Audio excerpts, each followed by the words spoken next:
तो दोस्तों पार्ट 2 का पहला प्रश्न है, मानव शरीर की दूसरी सबसे बड़ी ग्रंथि कौन सी है? तो दोस्तों ये है अग्नाशय। और दोस्तों पहली है यकृत। अगला प्रश्न है, पथरी सामान्यतः बनी होती है। तो दोस्तों ये बनी होती है कैल्शियम ऑक्सलेट क्रिस्टल की, ऑप्शन सी। अगला प्रश्न है, न्यूमोनिया मानव शरीर के कौन से अंग को प्रभावित करता है? तो दोस्तों ये करता है फेफड़े को, ऑप्शन बी। अगला है डॉली वाज क्लोन्ड। तो दोस्तों डॉली थी एक भेड़ जो 1996 में अस्तित्व में आई थी। अगला है 1960 में पूर्व महासू जिले की किस तहसील से किन्नौर पृथक हुआ था? तो दोस्तों ये हुआ था चीनी से, ऑप्शन ए। अगला प्रश्न है,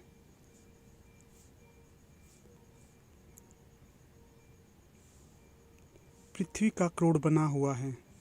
तो दोस्तों ये बना है निकल और आयरन से, ऑप्शन सी। अगला प्रश्न है, सिस्मोलॉजी किसके अध्ययन से जुड़ा हुआ है? तो ये जुड़ा है भूकंप से, ऑप्शन सी। अगला प्रश्न है, कोयला किस प्रकार की चट्टान है?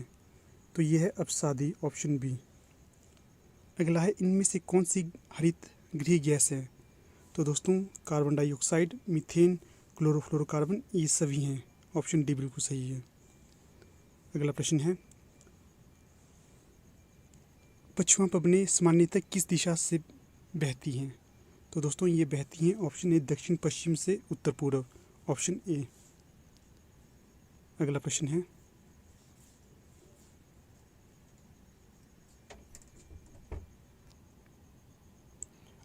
है, सेरिंगापट्टम में आज़ादी का वृक्ष किसने लगाया था? तो इसका सही जवाब होगा ऑप्शन सी, टीपू सुल्तान ने। अगला प्रश्न होगा, भारत के प्रथम गवर्नर जनरल थे? तो दोस्तों ये थे Lord William Bentinck, option D. अगला प्रश्न है, विवेकानंद का मूल नाम था? तो ये था नरेंद्र नाथ दत्त, ऑप्शन सी। अगला प्रश्न है, भारतीय राष्ट्रीय कांग्रेस के प्रथम मुस्लिम अध्यक्ष कौन थे? तो ये थे ऑप्शन डी, बदरुद्दीन तैयबजी। अगला प्रश्न है, गांधी इरविन समझौता कब हुआ था? तो ये हुआ था 1931 में, ऑप्शन बी। अगला प्रश्न है, 1921 में हड़प्पा की खोज किसने की थी? तो ये की थी ऑप्शन ए, दयाराम साहनी ने। अगला प्रश्न है, आर्यन शब्द का शब्दांशतः अर्थ है? तो दोस्तों इसका अर्थ होगा ऑप्शन सी, जन्म से उच्च। आर्यन शब्द का अर्थ होता है जन्म से उच्च, ऑप्शन सी बिल्कुल सही है। अगला प्रश्न है, सरस्वती नदी का ऋग्वैदिक नाम है? तो ये है ऑप्शन बी, नदी तारा। अगला प्रश्न है, कौन सा शासक गौतम बुद्ध का समकालीन था? तो दोस्तों ये था बिंबिसार, ऑप्शन डी। अगला प्रश्न है, बुद्ध के उपदेशों का संग्रह निम्न में से किसमें किया गया है? ये किया गया सूत पिटक, ऑप्शन बी। अगला प्रश्न है, अशोक का शासन का सिद्धांत तथा धर्म की नीति किस लेख में अंकित है? तो ये है बृहत शिलालेख, ऑप्शन ए। अगला है, पल्लवों की राजधानी थी? ये थी कांची में, ऑप्शन ए। अगला है, दिल्ली के किस सुल्तान ने कुतुब मीनार का काम पूर्ण करवाया था? ये करवाया था इल्तुतमिश ने, ऑप्शन बी। अगला है, निकोलो कॉन्टी एक प्रवासी किस देश का था? ये था इटली का, ऑप्शन ए। अगला है, तुजु के बाबरी किसने लिखी है? तो लिखी हुमायूं ने, ऑप्शन ए।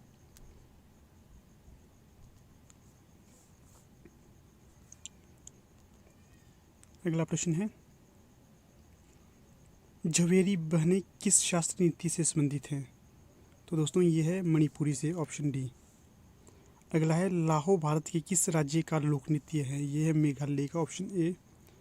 अगला है, द्वितीय विश्व युद्ध घटित हुआ था? ये हुआ था 1939 से 45 के बीच, ऑप्शन सी। अगला प्रश्न है, सूर्य की सतह का तापमान लगभग है? तो दोस्तों ये है ऑप्शन ए, 6000 डिग्री सेल्सियस। अगला है, सबसे घना ग्रह कौन सा है? तो ये है यूरेनस, ऑप्शन डी। अगला प्रश्न है, दक्षिणी गोलार्ध में सबसे छोटा दिन कौन सा होता है? तो ये होता है ऑप्शन सी, 21 जून। अगला प्रश्न है,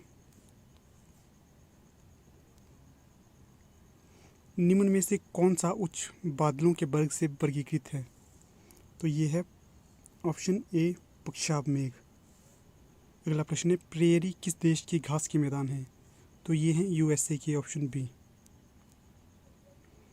अगला प्रश्न है, व्यापार तथा वाणिज्य के संदर्भ में सबसे व्यस्त महासागर कौन सा है? तो ये है ऑप्शन ए अटलांटिक महासागर, ऑप्शन ए। अगला है, 38वें पैरेलल किसके मध्य की सीमा रेखा है? तो ये है ऑप्शन सी उत्तर तथा दक्षिण कोरिया के मध्य। अगला है, एशियाई महाद्वीप में सबसे निम्न स्थान है? तो ये है मृत सागर, ऑप्शन ए। अगला है, नाइगर नदी का उद्भव स्थान है? तो ये है ऑप्शन बी गिनी। अगला प्रश्न है, यूके का मैनचेस्टर निम्न में से किसके लिए प्रसिद्ध है? तो दोस्तों ये है सूती वस्त्र के लिए, ऑप्शन डी। अगला प्रश्न है, नागा पहाड़ियों की सबसे उच्च चोटी कौन सी है? तो ये है ऑप्शन डी सरमती। अगला प्रश्न है, हिमालय का सबसे तरुण हिस्सा कौन सा है?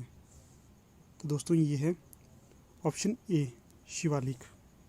अगला है, 8 डिग्री चैनल लक्षद्वीप समूह को अलग करती है? तो ये करती है मालदीव से, ऑप्शन ए। अगला प्रश्न है, हीराकुंड परियोजना किस नदी पर निर्मित है? तो दोस्तों ये है महानदी पे, ऑप्शन डी। अगला है, भारत में किस प्रकार की जलवायु है? तो दोस्तों ये है उपोष्णीय, ऑप्शन बी।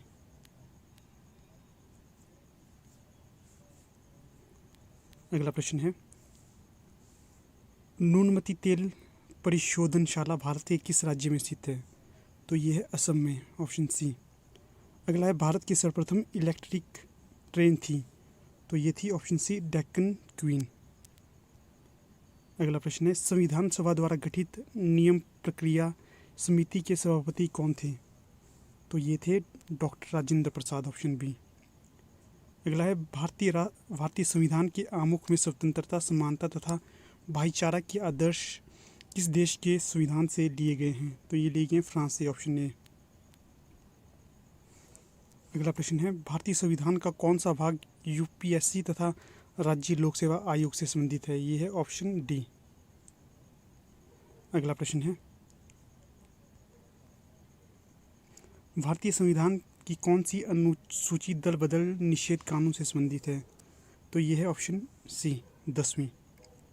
अगला है, गोवा किस वर्ष अस्तित्व में आया? यह है 1987 में, ऑप्शन ए। अगला है, एक विदेशी भारत में कितने वर्षों तक निवास करे तो उसे भारतीय नागरिकता प्राप्त हो सकती है? तो यह है 12 वर्ष, ऑप्शन सी। अगला है, कौन सी याचिका अवैध निरोध से संबंधित है? तो यह है ऑप्शन ए बंदी प्रत्यक्षीकरण। अगला है, भारतीय संविधान का कौन सा अनुच्छेद कार्यपालिका से न्यायपालिका को पृथक करता है? तो यह अनुच्छेद 50। अगला है, भारतीय संविधान में निर्दिष्ट मूलभूत कर्तव्यों की कुल संख्या है? Option B 11। अगला प्रश्न है, भारत का सबसे युवा राष्ट्रपति कौन था? तो ये थे option A N Sanjeev Reddy. अगला प्रश्न है, भारत में प्रथम आपातकाल किस वर्ष घोषित किया गया था? ये किया गया था ऑप्शन बी 1962 में। अगला प्रश्न है, कौन सा एक स्थायी निकाय है?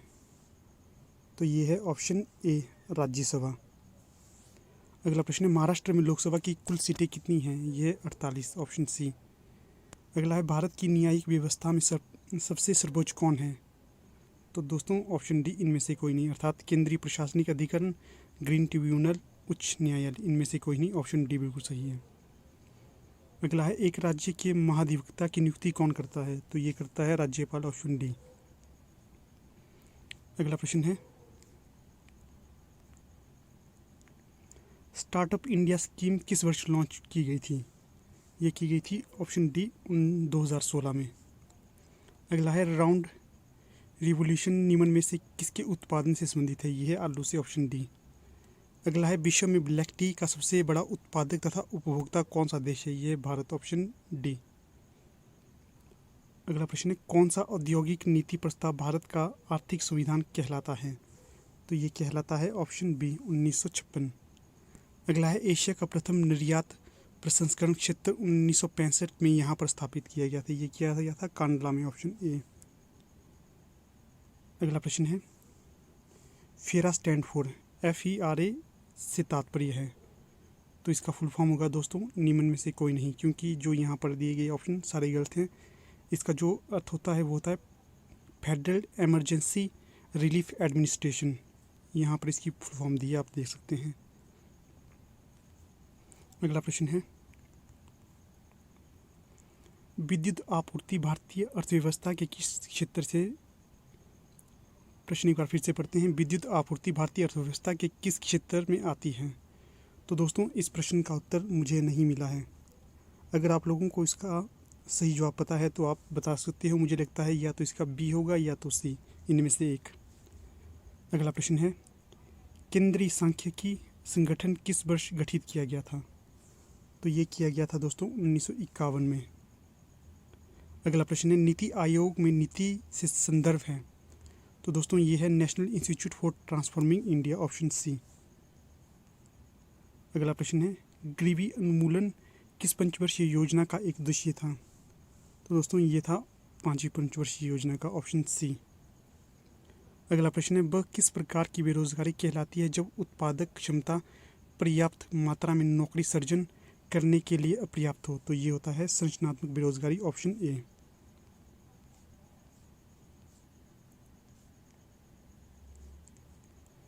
अगला प्रश्न है, किस आयोग की अनुशंसा पर RBI का गठन हुआ था?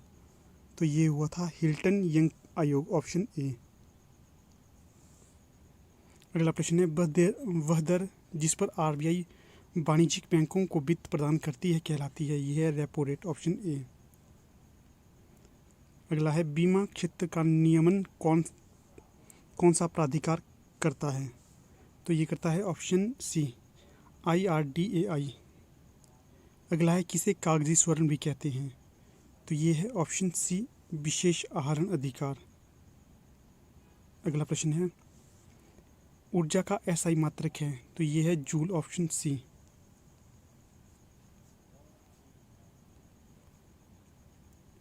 अगला प्रश्न है, वह उपग्रह जिसकी समय अवधि 24 घंटे है कहलाता है? तो दोस्तों ये है ऑप्शन सी, अर्थात भूस्थायी उपग्रह। अगला है, कौन सा प्रशस्त दृश्य दर्पण के तौर पर प्रयुक्त होता है? तो ये है उत्तल दर्पण, ऑप्शन बी। अगला प्रश्न है, रेडियोधर्मिता की परिघटना किसने खोजी? तो ये खोजी थी ऑप्शन सी, हेनरी बेकवेरेल ने। अगला प्रश्न है, वनस्पति तेल से घी उत्पादन के लिए कौन सा उत्प्रेरक प्रयुक्त होता है? तो ये होता है निकेल, ऑप्शन डी। अगला प्रश्न है, साधारण नमक है? तो यह है सोडियम क्लोराइड, ऑप्शन ए। अगला प्रश्न है, मनुष्य द्वारा उपयोग में लाई गई प्रथम धातु? तो ये थी तांबा, ऑप्शन ए। अगला है, सोल्डर किसकी मिश्र धातु है? ये सीसा तथा टीन की, ऑप्शन सी। अगला प्रश्न है, CNG में मुख्य रूप से होता है मीथेन, ऑप्शन सी। अगला है, ग्रेफाइट यह भी कहलाता है? तो ग्रेफाइट काला सीसा भी कहलाता है, ऑप्शन बी। अगला प्रश्न है, साबुन होते हैं? तो दोस्तों साबुन होते हैं ऑप्शन ए, उच्च बसीय अम्लों के सोडियम तथा पोटेशियम लवण। ये बिल्कुल सही जवाब है। अगला प्रश्न है,